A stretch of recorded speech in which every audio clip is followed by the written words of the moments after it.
Tapi nanti praktek nggak boleh. Kenapa praktek nggak boleh? Karena praktek produk ini atau bahan itu kan punya harga sendiri-sendiri dan harganya beda.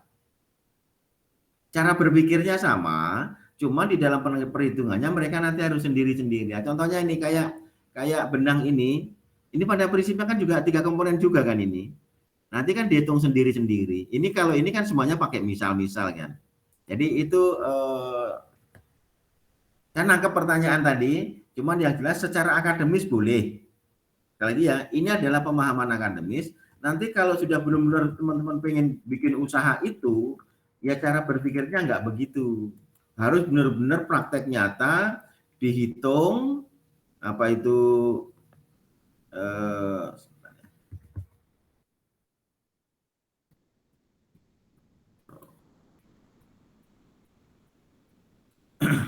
benar dihitung secara real ya. Kalau ini contohnya kaos benang ini kan hanya misal.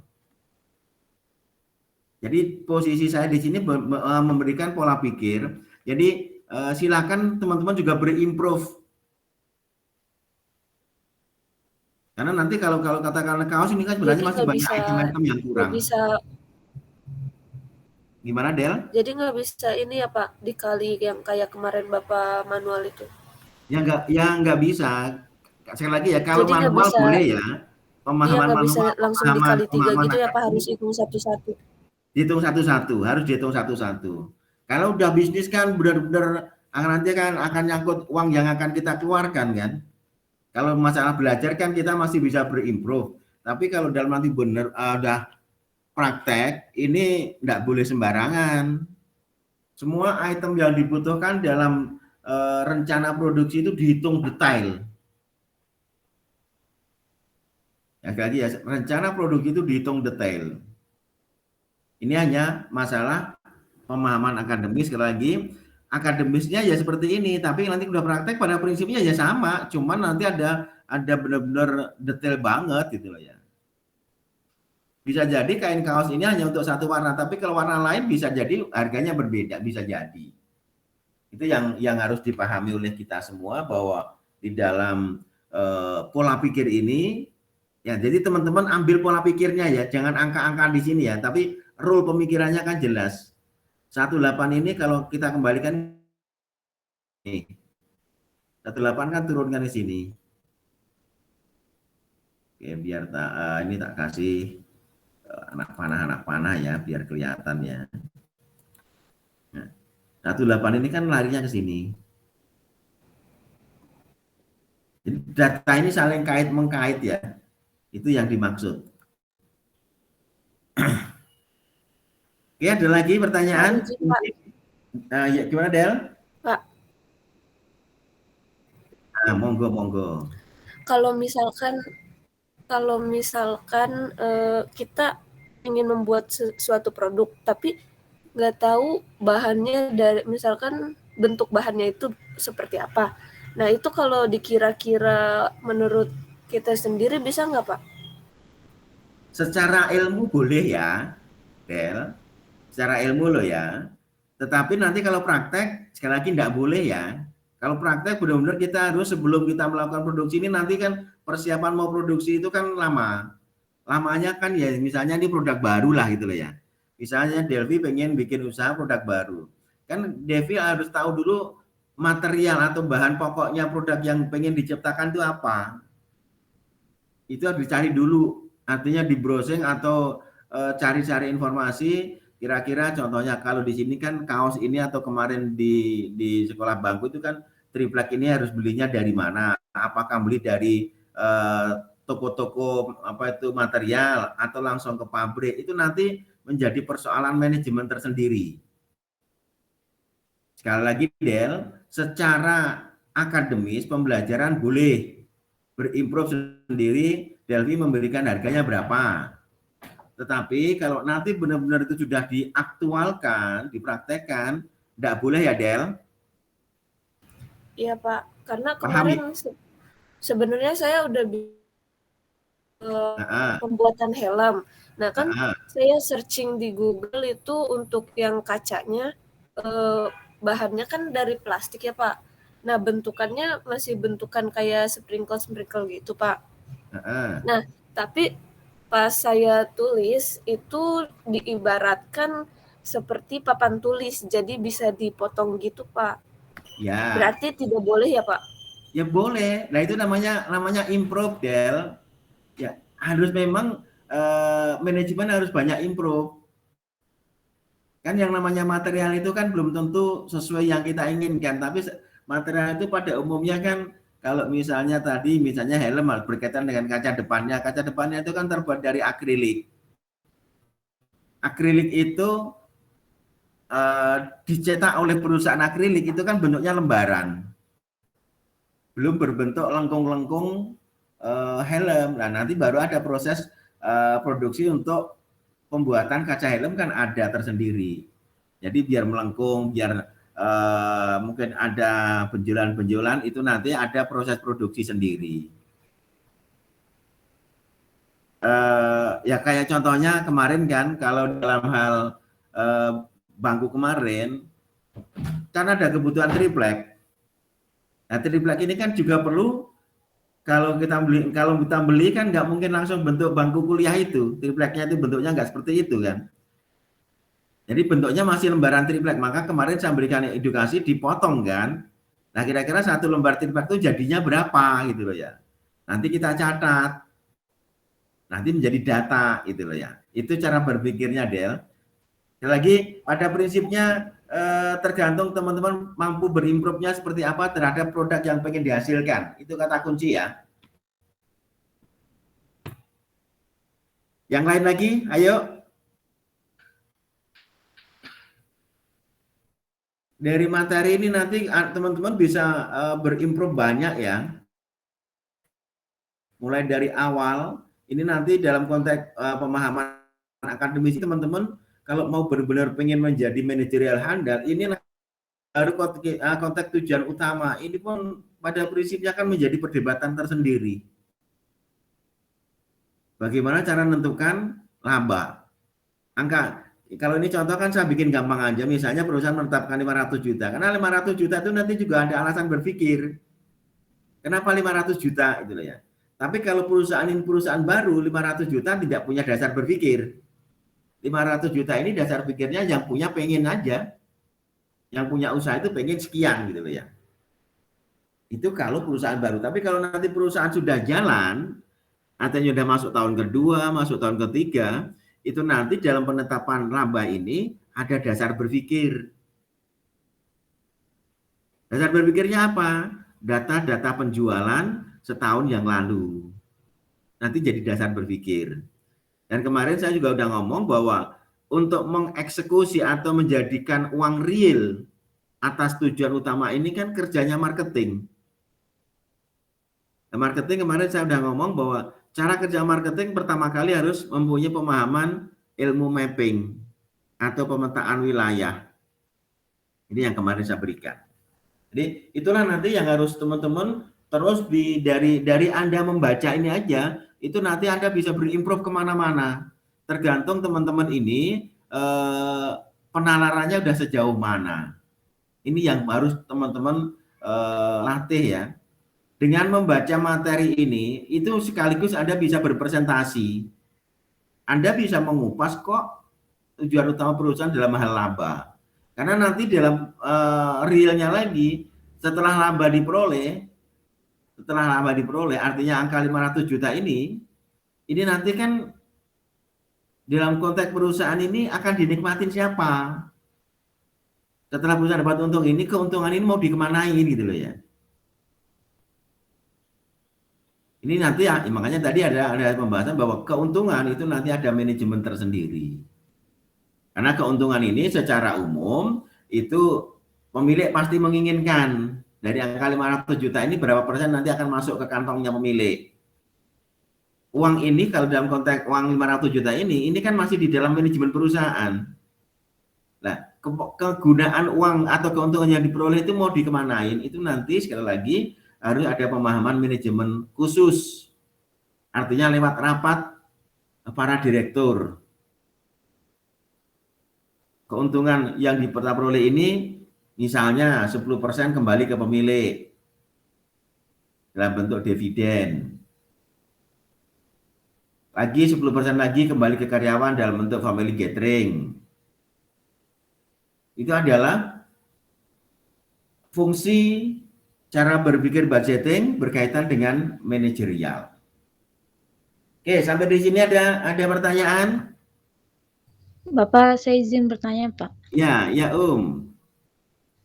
Kan tadi kata Bapak kalau dalam prakteknya ya yang harga yang kira-kira nggak boleh ya. Ya, boleh ya. Nah, itu maksud Bapak praktek dalam nanti pas kita presentasi apa pas nanti kalau misalnya kita mendiriin perusahaan? Ya pas diriin perusahaan. Kalau di presentasi kan nggak bisa praktek. Dalam presentasi kan kemampuan kita berbicara. Tapi kita mempunyai penjelasan. Jadi maksud praktek itu adalah kita benar-benar bikin pabrik kaos gitu loh. Oh, berarti itu Pak, saya soalnya kurang tahu harga-harga gitu, jadi saya cuma ngira-ngira aja gitu Pak. Iya, ya memang begitu. Manajemen awalnya ngira-ngira, tapi kalau sudah nanti dalam penyusunan anggaran ini pada intinya juga nggak boleh ngira. Kita harus setidak-tidaknya ada acuan, ada informasi bahwa kain kaos ini yang merek atau yang kualitas ini semeternya 17,5. Ini harus ada informasi, nggak boleh juga kita langsung nebak. Tapi kalau nanti nebak dalam praktek loh ya, kalau nebak bisa terjadi kebesaran atau kekecilan harga. Ini yang terjadi. Itu kalau sudah benar-benar ilmu anggaran ini akan dipraktekkan di dunia nyata. Tapi dalam konteks akademis, Anda bisa berimprove seperti apapun boleh. Oh, baik Pak. Itu Pak, lagi Pak, maaf. Ya nggak apa-apa. Yang tadi Pak di bawah harga pokok produksi. Nah, yang sebelah agak kanan ya. Harga pokok produksi kan 3 juta sekian ya. Ini untuk 108. Jadi ini kan totalnya, ini tak kasih garis bawah. Nah, itu kan Akan ujungnya ini. ya Pak. Sebenarnya saya udah paham sih itu kan penjumlahan antara nilai apa sih? Ini ya. Bahan-bahan sama itu ya Pak, apa sih? Itu gaji. Iya, ini saya blok ya, ini tak blok merah ya. Ya kan itu jadinya 3.392 ya kan. Nah, yang di bawahnya itu hasil dari pembagian 3.392 dibagi 108, bener Pak? Betul, ini harga pokok produksi dibagi unit, dalam arti ini tak tambahin 108 unit. Itu bukannya jadi HPP ya Pak jatuhnya Pak? Belum, masih harga pokok produksi. HPP-nya nanti di bawah ini. Itu udah dihitung sama gaji Pak. Kenapa? Saya mikirnya itu kan udah dihitung sama gaji ya Pak. Jadi udah jadi HPP bukan jatuhnya Pak? Ini kan gajinya masih gaji untuk produksi. Artinya karyawan produksi, karyawan yang membuat produk. Jadi itu nanti ada gaji lain gitu Pak yang HPP, gimana sih Pak? Nggak paham. Ya ntar makan belum sampai ke sini. Makanya nanti kita bahas. Yang lain dulu, yang lain di sini sampai di hitungan HPP ini harga pokok produksi ada pertanyaan enggak nih? Hanifah, ada pertanyaan enggak Han? Tidak Pak, udah paham. Paham ya. Nah, Maaf Pak, izin Anda bertanya. kan teman-teman kan tak kenalkan harga pokok produksi, pemahaman harga ya. Pemahaman harga kan pemahaman harga. Ini kan ada 3 kan? Satu adalah harga pokok produksi, dan satunya ini rumusnya adalah akuntansi biaya. Ini dalam penetapan harga pokok sama dengan akuntansi biaya. Gabungan dari 3 hal. Ini yang pertama adalah akuntansi biaya di sini mempunyai pemahaman biaya bahan baku ditambah biaya tenaga kerja langsung ditambah BOP. Ini untuk dan harga pokok produksi ini adalah departemen produksi. Harga pokok produksi ini ada di departemen produksi.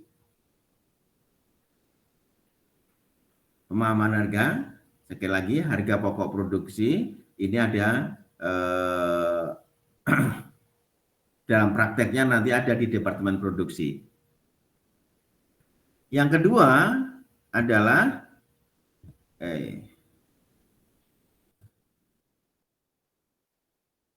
harga pokok penjualan. Ini yang kedua.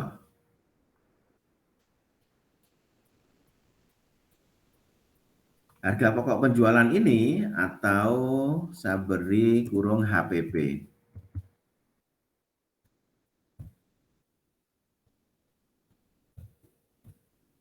Sedangkan HPP ini mempunyai rumus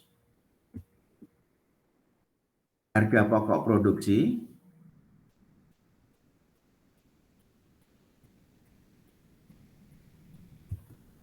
harga pokok produksi ditambah kos SDM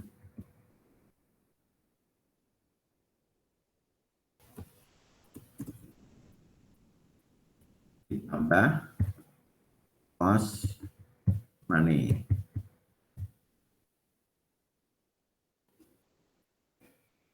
Itu baru nanti atau pemahaman kelola perusahaan, HPP itu pemahaman kelola perusahaan.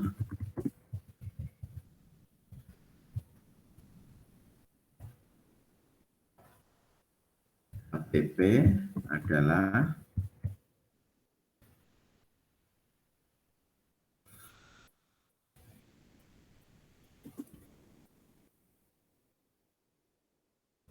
penjumlahan nominal dari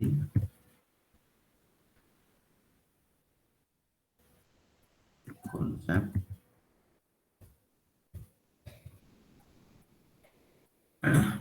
perusahaan, konsep kelola perusahaan.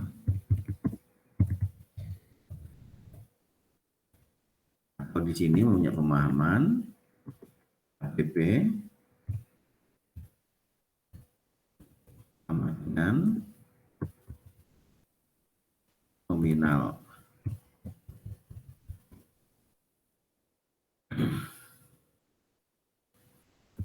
departemen produksi ditambah nominal departemen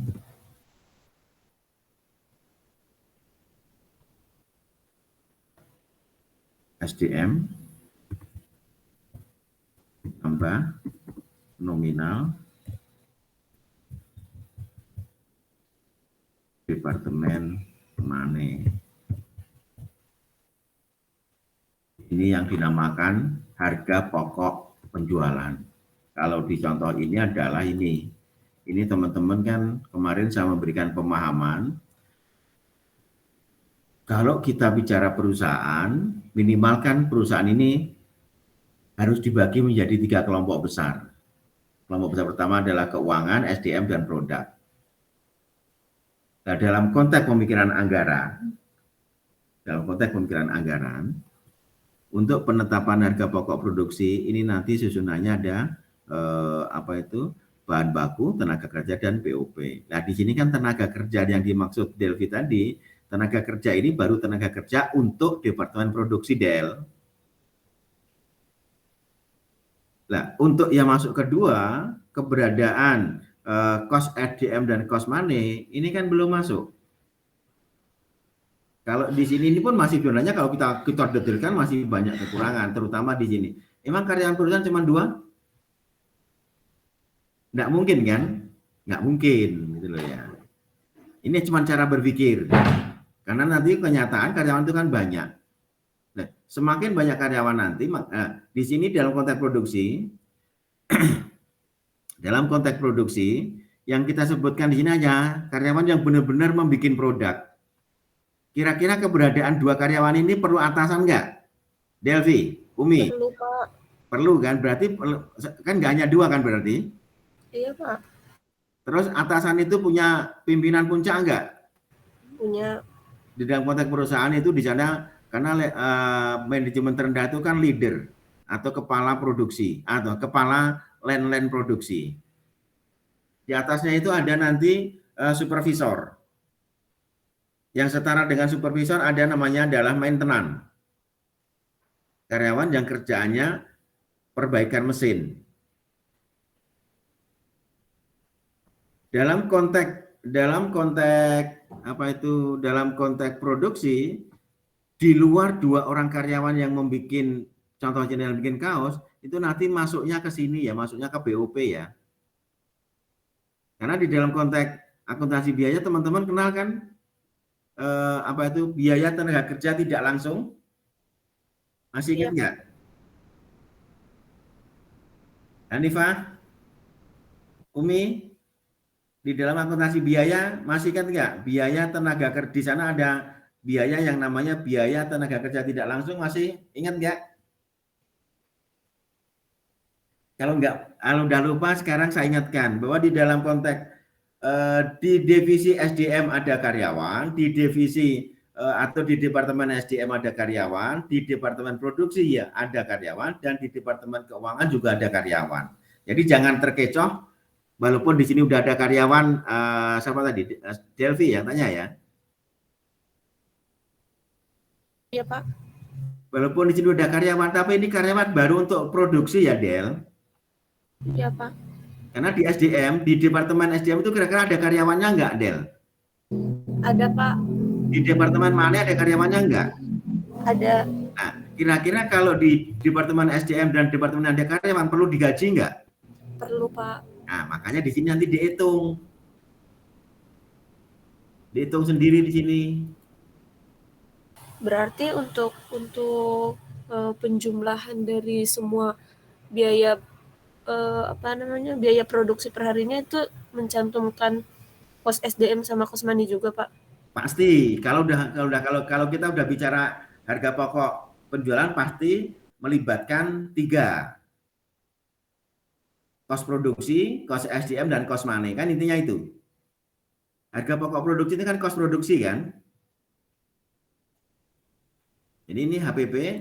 Kalau nanti setiap produk yang dibikin pabrik itu selalu melibatkan ini nih, poin 2 ini ya.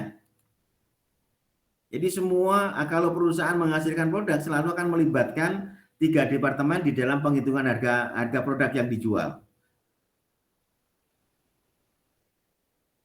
Ya, contohnya bangku. Bangku ini bisa kita nikmatin kan pasti lewat marketing kan.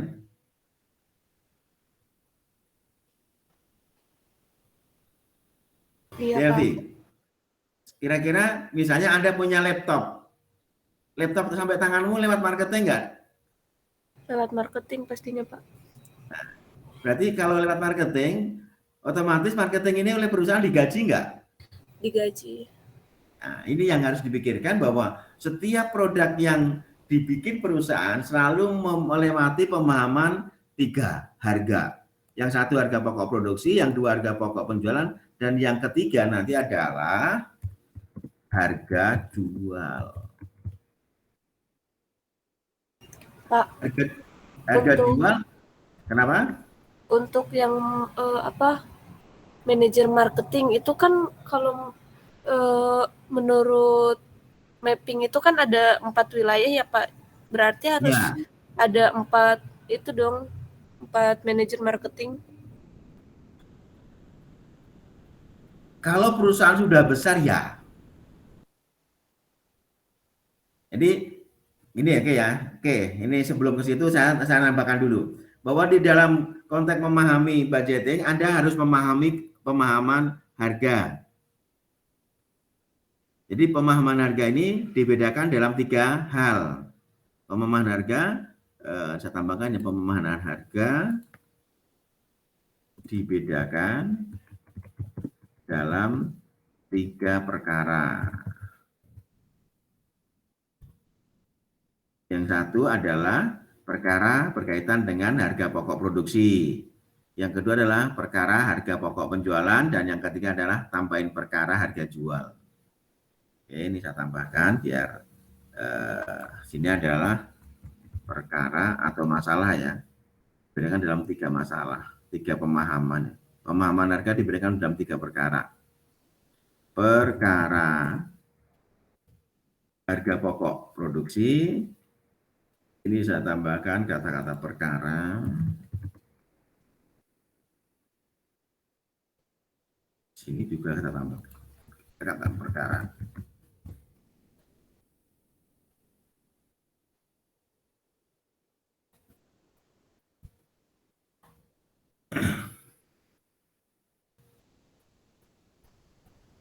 Sekali lagi, sampai di sini paham ya? Sampai di ketemu harga 108 produk maupun harga per unitnya ini paham ya? Iya, Pak. Ya, oke, kalau sudah paham, saya sekarang mau masuk ke HPP, cost SDM, cost money. Ini cara berpikirnya di sini, saya taruh di bawahnya ya. Ini ada cost, agak jauh ini ya. Ini adalah cost SDM. Ini pemahaman dalam konteks bocoran anggaran ada 2. Satu adalah karyawan. Nanti yang kedua adalah operasional. Operasional harian. Operasional harian.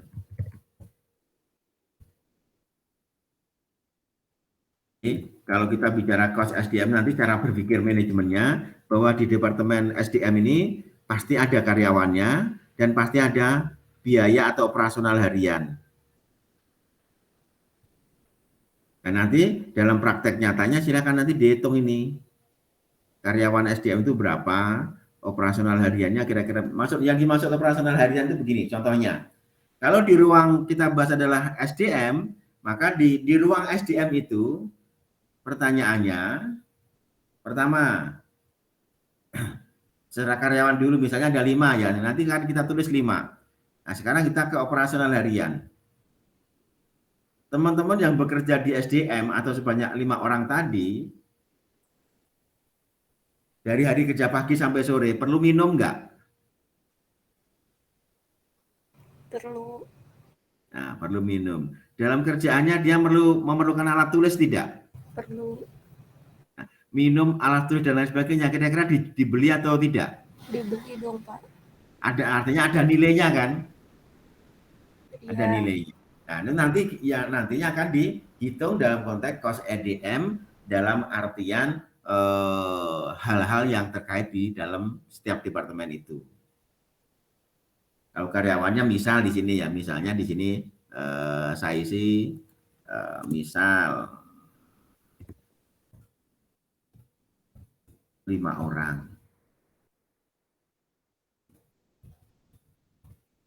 Artinya karyawannya misal 5 orang. Nah, operasional ini nanti itemnya banyak.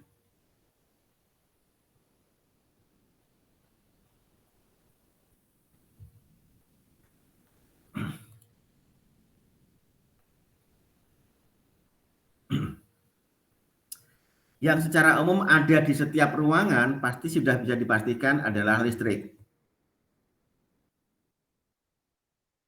Artinya berkaitan dengan masalah listrik. Berkaitan dengan adalah perlengkapan kantor, ATK.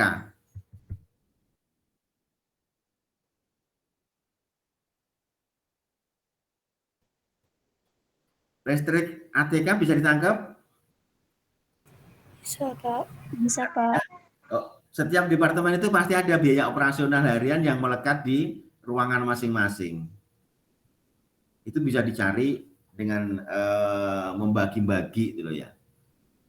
Itu dalam konteks operasional. Nah, dalam konteks karyawan ya setiap departemen itu butuh karyawan berapa sesuai kebutuhan. Oke, sampai di sini. Jadi nanti di sini cost SDM nanti dihitung. Misalnya kalau katakanlah SDM ini, kalau melihat contoh ini kita nggak usah pakai 5 deh. Kalau melihat contoh ini kita pakai 2. Dan pola pikir yang harus ada di kepala kita teman-teman, setiap pembentuk departemen, ini minimal ada pimpinan dan anak buah, atau istilahnya itu staff. Ini nanti harus dihitung.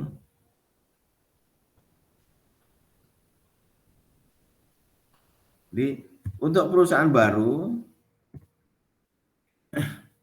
membutuhkan karyawan dan tidak juga masih ada di keputusan owner. Kalau owner ingin mempraktekkan sebuah ilmu, semua ilmu ekonominya, maka ya nanti dihitung dengan awalnya pakai improve, kira-kira berapa, nanti baru akan disesuaikan di dalam konteks aplikasi.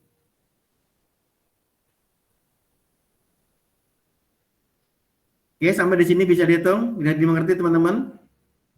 Pak, maaf Pak. Ya. Yang cost SDM yang satu karyawan itu beda kan Pak sama yang karyawan yang harian tadi Pak, yang 454 itu? Ya beda. Jadi ini adalah karyawan produksi. Ini kan udah ketahuan benar produksi. Ini karyawan untuk produksi ya. Yang 2 orang ini karyawan untuk produksi 2 kaos. Oke ya, saya tambahkan ya. 2 karyawan untuk produksi kaos. Bagus pertanyaannya untuk memperjelas. Jadi beda di karyawan di sini dengan karyawan di sini pada prinsipnya beda. Karena kan kerjaannya berbeda. Kalau SDM dalam konteks ini berarti kan yang kerja di bagian SDM. Kalau ini kan SDM ini kan untuk produksi. SDM-nya adalah untuk produksi. Ya, SDM di sini itu yang untuk benar-benar SDM personalia. SDM tak tambahkan ya, SDM personalia. Karyawan yang ada di departemen personalia. Paham, Nyambung Pak. Udah nyambung? Yang lain mana? Sudah bisa nangkep belum yang lain?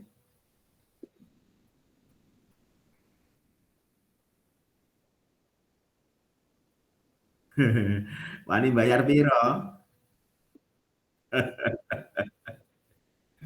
Kelihatan kalau kelihatan kalau kamu nggak mau nulis gitu ya.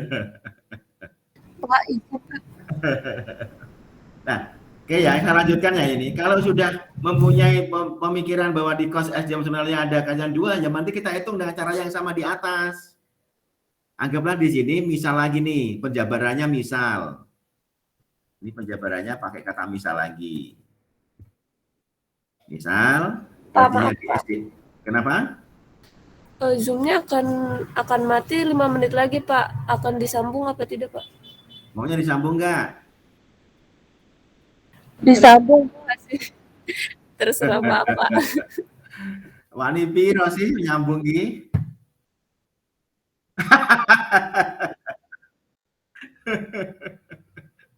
Ini tinggal 5 menit ya. Udah kalau 5 menit saya matikan dulu aja, nanti masuk lagi ya.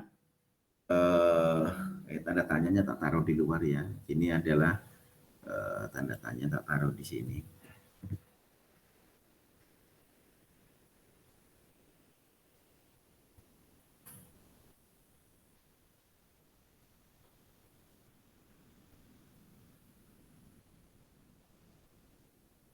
Ini kita isi angka, ambil dari sini. Sama dengan saya ambil dari sini.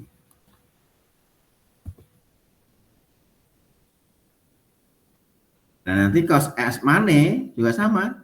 Ambilnya dari penjumlahan paling bawah ini nanti. Ini lagi-lagi saya copy lagi ini. Taruh di bawahnya lagi sini. Ini baru dapat cost keuangan itu baru departemen accounting. Di sini saya tambah lagi. Ini untuk departemen accounting, kurang satu lagi ya, kurang satu lagi.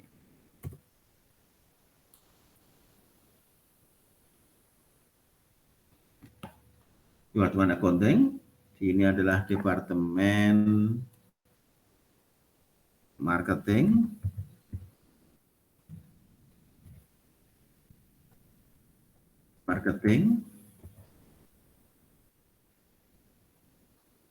ini adalah departemen marketing, ini sebentar taruhkan dari atas ya, departemen accounting, bawahnya departemen marketing, bawahnya lagi ada departemen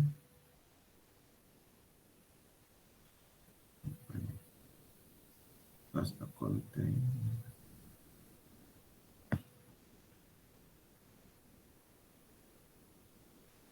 Ini kita isi purchasing.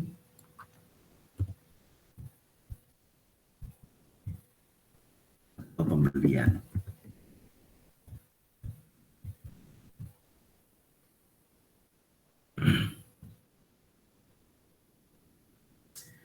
Di bawahnya lagi ini adalah marketing sudah, keuangan, terus yang kedua adalah pembelian, ada penjualan, mana sih, ini departemen, ini accounting 1,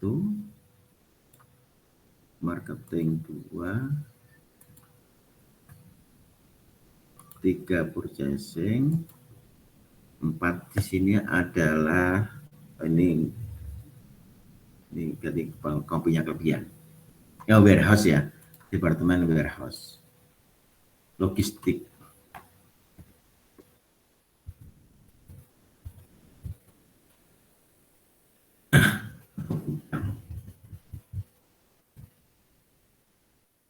Ini cara berpikirnya, silakan. Baru nanti ini di total. Yang keempat kontainer di total. Jadi ini nantinya akan di total, ini saya rubah warnanya. Misalnya kuning, nggak kelihatan ya kalau kuningnya. Ya, apa ya yang kelihatan, biru. Nah, ini. Nanti untuk cost accounting dikumpulkan. Anggaplah nilainya sama, ini kan berarti kan dikalikan 4. Nangkap nggak sampai di sini? Delvin nangkap, Eva nangkap? Bapak, Ya. itu yang 4 departemen keuangan ya Pak? Ya. Itu karyawannya, itu kan Bapak ngepas dari yang departemen SDM ya? Karyawannya Untuk 2. kos mana yang ngupasnya, bentar lagi, untuk kos mana yang ngupasnya adalah karyawan yang ada di Departemen Keuangan dan operasional yang ada di keuangan. Kalau misalkan langsung dibagi dikali 4 bisa nggak Pak? Maksudnya? Jadi kayak misalkan mencari untuk satu departemen, terus dikali 4 gitu Pak. Jadi misalkan 10.000 nih, departemen accounting itu kan udah ketemu hasilnya. Nah tinggal dikali 4 itu bisa nggak Pak? Sekali lagi jawabannya seperti yang sering ditanyakan Delvi, secara akademis boleh. Tapi secara praktek gimana Del? Tidak boleh. Tidak boleh. Lah kalau akademis kan kita mau ngasih isi angka berapapun kan nggak masalah. Yang penting adalah pola pikir kita nyambung. Apa kalau udah praktek beneran kan ya nggak bisa karena kan nggak mungkin sama. Dan di sini kan kalau katakan udah praktek otomatis marketing ini kan minimal kan 4 orang. Kenapa 4? Karena arah mata angin kita kan 4. Utara, selatan, barat, timur kan. Dengan orang purchasing ya akan berbeda. Dengan orang logistik juga akan berbeda. Jadi pada prinsipnya ini hanya cara berpikir Anda untuk menentukan atau menghitung berapa HPP perusahaan. Itu cara pikirnya seperti itu. Nangkep ya? Iya Pak. Iya, Yang Pak. lain mana suaranya? Apa puasa ikut puasa juga? Tidur lagi, Pak. Lagi enak-enaknya tidur, Pak, pagi-pagi. Lah, kamu masih ngantuk juga tadi? Enggak dong, Pak. Ya, Semangat untuk bisa jadi seperti Pak Mohon maaf, Joko. Pak. Izin yes. bertanya, Pak. Iya dah. Kenapa dah? Maaf, Pak. Saya masih belum paham di yang departemen-departemen ininya, Pak. Yang keuangan. Iya. Di Itu kan keuangan? ada 4 departemen ya, Pak ya? Ya. Oh, di departemen, iya.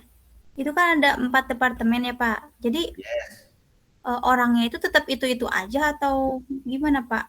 Ya udah beda loh kan, setiap departemen itu kan ada karyawan masing-masing. Dalam Oh. dalam real perusahaan kan nanti karyawannya kan nggak sama. Ada Oh, nggak? berarti Nggak, pertanyaannya gini, saya jawab dulu ke Ida. Dah, kira-kira orang purchasing itu ada karyawannya nggak ada? Ada, Pak. Ada. Orang personalia ada karyawannya nggak? Ada, Pak. Orang marketing ada karyawannya nggak? Ada, Pak. Orang keuangan ada karyawannya nggak? Ada, Pak. Nah, ini makanya dari contoh ini sehingga karyawan yang kita akan libatkan di dalam penentuan atau berpikir anggaran itu nanti banyak karyawan itu.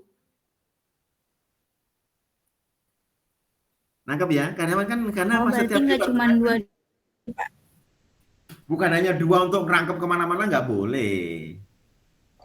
berarti itu yang karyawan 2 itu cuma permisalan Bapak aja kan ya, Pak? Bisa aja itu Iya, 3, betul. Pak. Nanti Bisa kalau aja 10 orang gitu ya, Bisa, Pak. bisa. Yang jelas cuman yang perlu dipahami, kalau produk yang dihasilkan masih sebatas 108, apakah kita akan membentuk karyawan cost accounting sendiri, marketing sendiri, terus operasional sendiri, apa itu purchasing sendiri, itu opsional, tergantung kepemikiran kita.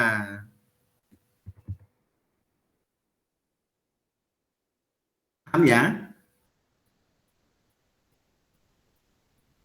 Sehingga nanti kalau dijumlahkan benar di sini katakanlah karena nanti ini untuk ada, gajinya juga. kenapa? Maaf, Pak. Berarti nanti untuk setiap departemen gajinya juga beda-beda dong, Pak? Ya Atau pasti, gimana, Pak? pasti. Nggak mungkin orang personalia dengan orang marketing gajinya sama, nggak mungkin. Setiap departemen kalau di staf sama, kalau di staf ya, tapi kalau udah masuk ke level manajer beda-beda. Gaji di perusahaan itu yang mempunyai apa itu standar gaji sama itu staf dan line produksi, itu gajinya sama. Staf dan line produksi gajinya, tapi kalau udah masuk ke pimpinan itu, kalau pimpinan itu kan semuanya nego. Kalau staf ini kan ngikutin aturan pemerintah. Staf dan line produksi itu ngikut aturan pemerintah. Tapi kalau sudah bicara masuk ke leader, supervisor, itu nanti tergantung transaksi antara karyawan dengan pemilik usaha.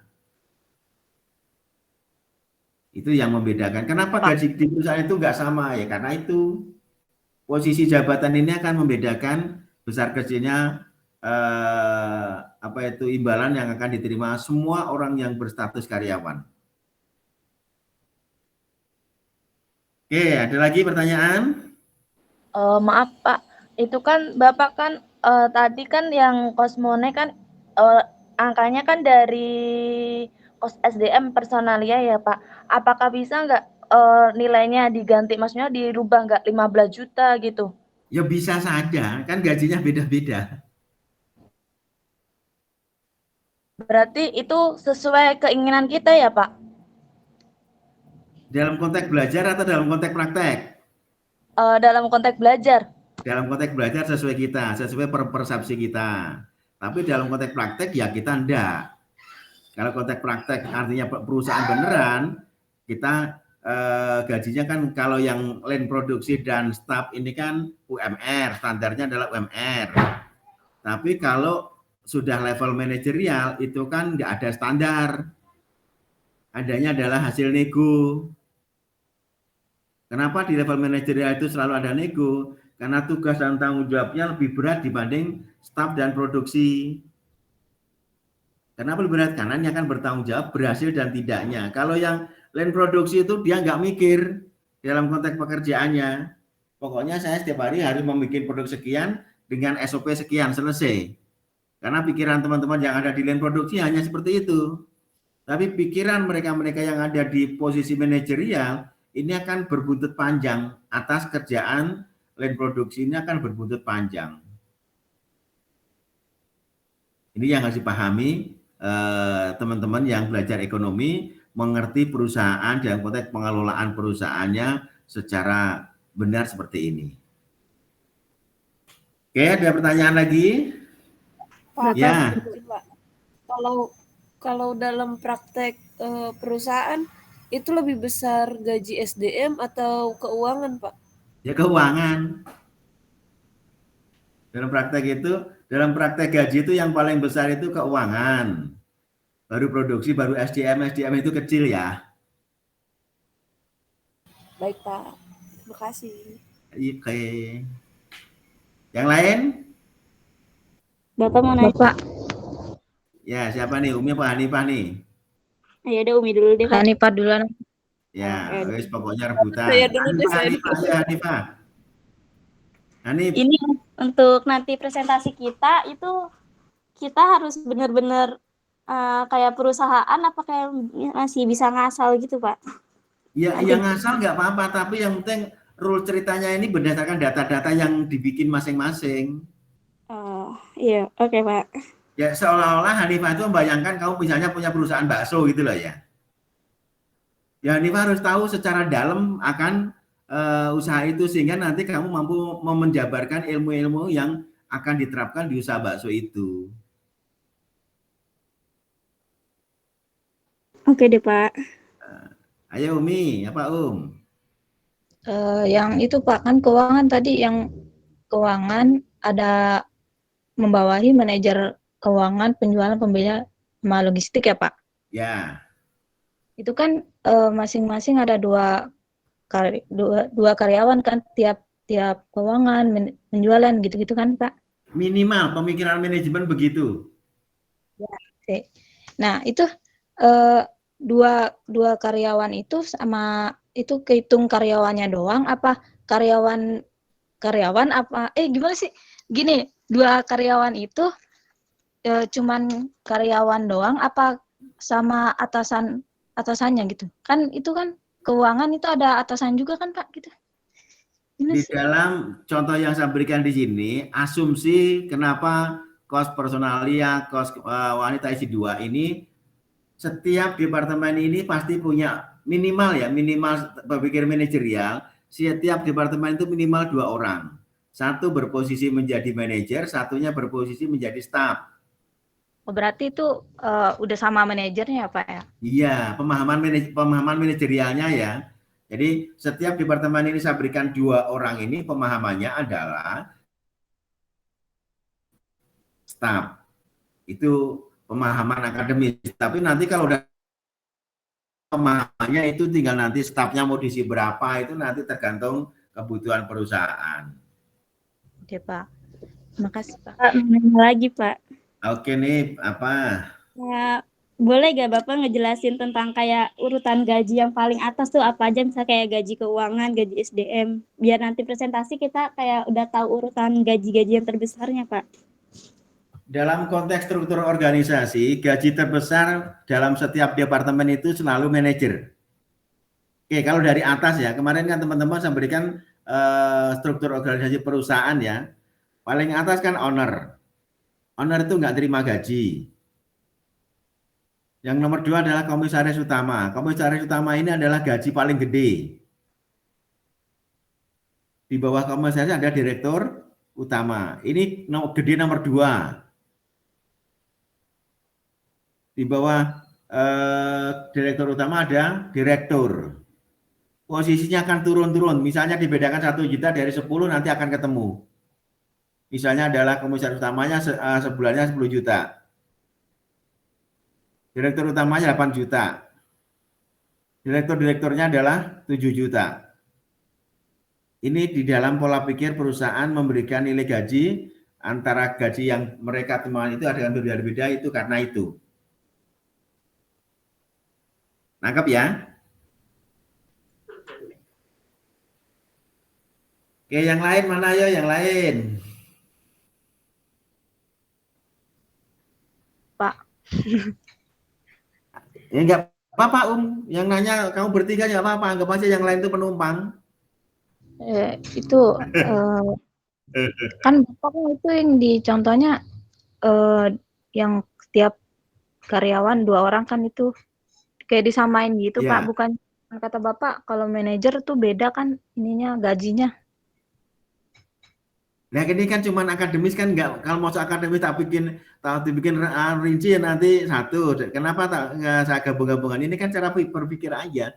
Kalau contohnya ini kan 2 orang 15 juta ini apakah 2 orang itu dengan dibagi sama kan juga enggak? Iya Pak.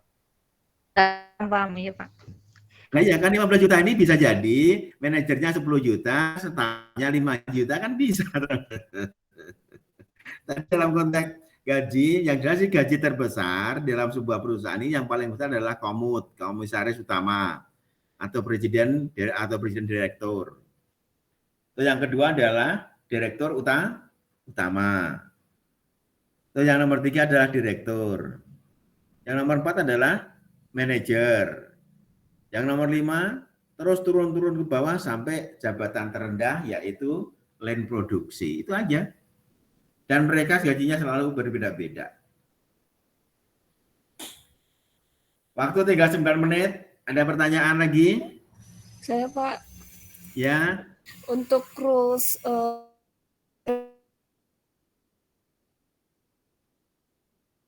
yang kita inginkan, misalkan pengen maju duluan gitu Pak, apa gimana? Tergantung teman-teman. Yang intinya saya nggak akan seperti pertanyaan tadi. Kalau begitu udah masuk kelas presentasi, silakan. Siapa yang maju duluan, saya persilakan. Nggak ada istilah saya nunjuk. Karena di sini saya juga membangun, Anda harus berani bukan karena diperintah. Tapi Anda berani karena memang pengen memperlihatkan kemampuan akademis. Ini yang saya cari.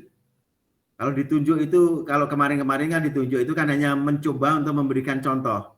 Tapi kalau nanti Anda sudah di rumah latihan presentasi, ada sudah mampu membangun rasa percaya diri, maju itu seolah-olah harus dijadikan rebutan. Karena waktu kita di kelas kan terbatas kan? Iya Pak. Nah, kalau terbatas ini masih nunggu ditunjuk, dan kalau nunggu ditunjuk ini persepsinya Anda semua nggak siap. Kalau minta nunggu ditunjuk, saya mempunyai pemahaman seperti itu. Makanya dalam konteks saya memberikan pembelajaran, pembelajaran berani ngomong ini, saya juga akan kembali mengingatkan bahwa Anda kan pengen jadi. Kalau pengen jadi, maka ya harus latihan. Kalau Anda udah sering latihan, maka nanti akan muncul keberanian untuk ngomong serius. Itu yang harus dipahami. Sehingga kalau katakanlah Anda nggak memberanikan diri, masih minta ditunjuk, itu artinya Anda belum dewasa. Anda belum siap memikul beban.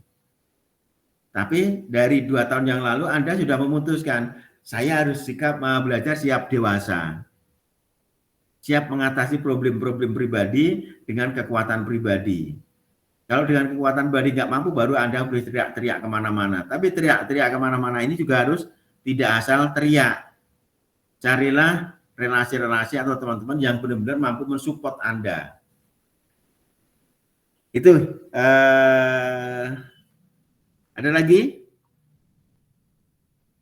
Jadi jawabannya presentasi tidak ada tunjukkan ya. Saya Jadi berharap sesuai keinginan masing-masing ya Pak. yes. Karena apa ya? Karena yang pengen lagi, yang pengen pintar kan teman-teman, bukan saya. Ya lagi. Baik Pak, terima kasih ya Pak. Oke, yes. Kalau tidak ada pertanyaan, karena Zoom kedua juga udah mendekatin habis, saya ucapkan terima kasih teman-teman atas pertemuan hari ini. Semoga pertemuan hari ini membawa berkah buat kita semua. Amin. Terima kasih Bapak. Akhirul kalam. Assalamualaikum warahmatullahi wabarakatuh. Waalaikumsalam. Waalaikumsalam.